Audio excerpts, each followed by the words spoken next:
Olá, meus amores! Hoje é dia de aula de arte e vocês vão aprender hoje sobre movimento pop art. O que é isso? Vamos descobrir?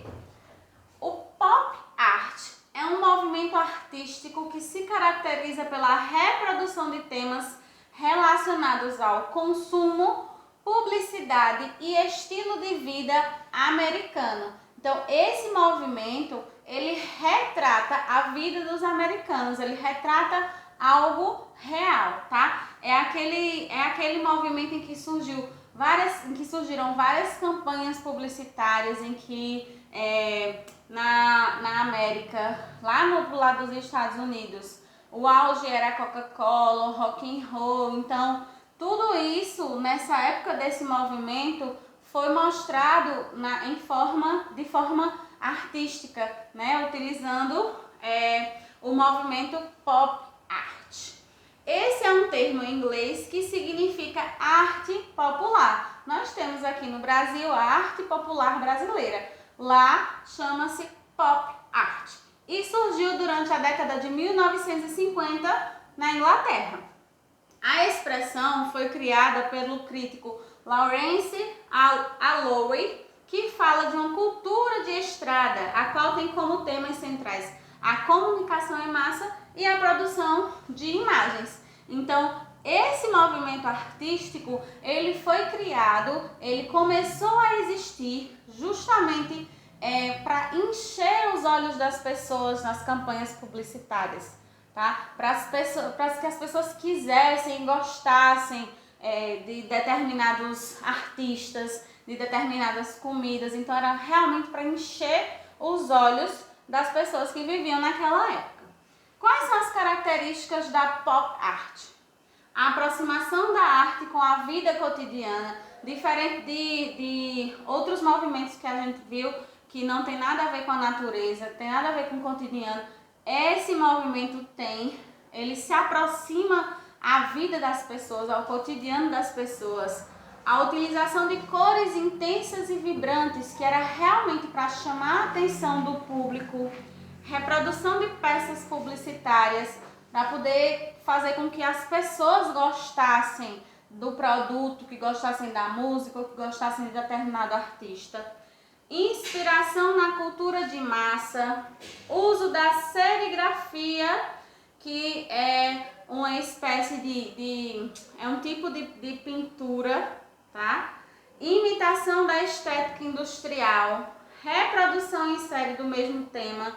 O mesmo tema era reproduzido várias vezes de formas diferentes para convencer as pessoas a gostar, a querer, tá? O uso da imagem de celebridades, foi a época em que as celebridades mais se promoveram. Inspiração no universo das histórias em quadrinhos, foi quando também todo esse processo de história em quadrinho começou a surgir, pela tonalidade, pela forma de desenhar, pela forma que esse movimento estava próximo do cotidiano das pessoas. Os artistas que participaram desse movimento buscavam inspirações para o seu trabalho e procuravam deixar elegante tudo aquilo que era comum e simples no meio urbano de uma sociedade de consumo. Então, diferente dos outros movimentos, esse movimento ele buscava a aproximação das pessoas, tinha uma inspiração, não era somente relacionado ao sentimento, ao que o artista estava sentindo naquele momento. Não, nesse movimento os artistas buscavam inspirações, certo? Como por exemplo, publicidade, quadrinhos, revistas, supermercados, hot dogs e hambúrgueres, TV, cinema, cartazes luminosos, sinalização de trânsito, atrizes, políticos, cantores, ídolos de massa e na tecnologia da época. Então, esse movimento surgiu no auge das campanhas publicitárias, certo?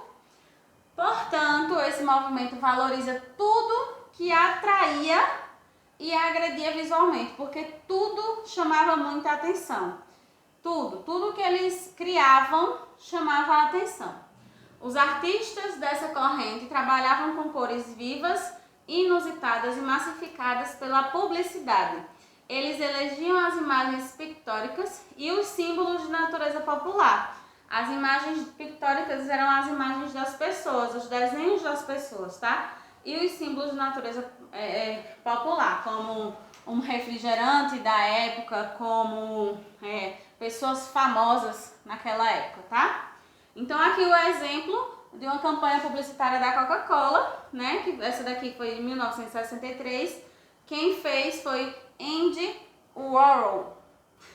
Andy Warhol. Acho que é assim, tá? Então, você percebe que tá grande, não é? Que é para ter visibilidade, é uma coisa exagerada, mas é exagerado porque fazia parte do movimento. Na época do pop art era tudo assim, todas as campanhas publicitárias tinham isso, de ser chamativo, de ser grande.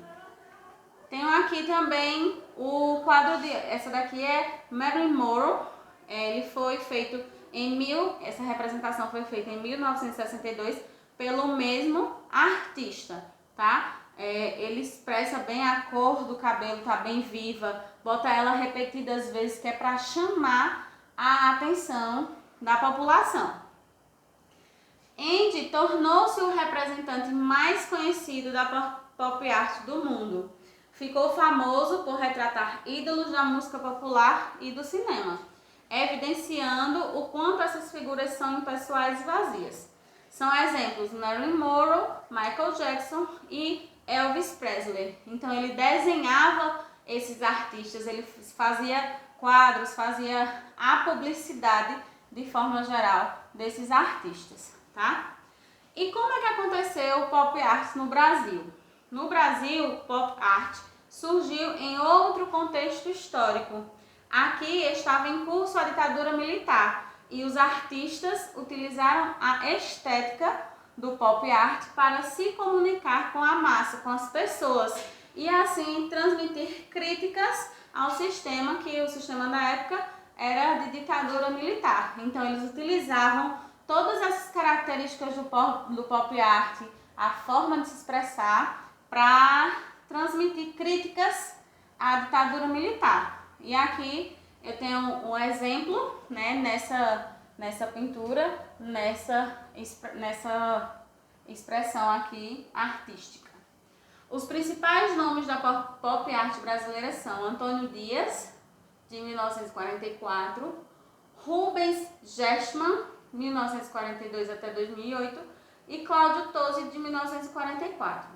O artista contemporâneo Romero Brito, que eu acho que é um nome que todo mundo já ouviu falar, ele utiliza hoje em dia a estética da pop art, aquelas características que eu citei anteriormente, para produzir suas obras. Entretanto, ele não possui caráter crítico.